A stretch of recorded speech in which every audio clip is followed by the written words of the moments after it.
కును రాజులకు రాజును ప్రభువులకు ప్రభువును నామము ఆయన వస్త్రముల మీద తొడ మీదను రాయబడి ఉన్నవి. ఇందుకు ఆయన ఎవరైనా రాజులకు రాజును ప్రభులు ప్రభు అండి. ఇంతకు యేసయ్య ఎలాగ ఉంటారంటే మనం ఎలా చెప్పాలండి? ఇంతకు మనం ఆరాధిస్తున్న ఎవరిని? ఈ స్వరూపంలో ఉంటారండి. ఆయన పేరు వాక్యము. ఆ వాక్యమే ఈరోజు జ్ఞానం చేస్తున్నాడు. వాక్యమే దేవుడండి. అందుకే దేవుని సన్నిధానంలో మనం వాక్యం వింటున్నప్పుడు ప్రార్థనాపూర్వకంగా వాక్యం వినాలండి.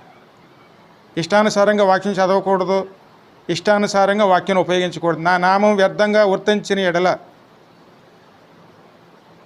ఆయన రోషము గల దేవుడండి.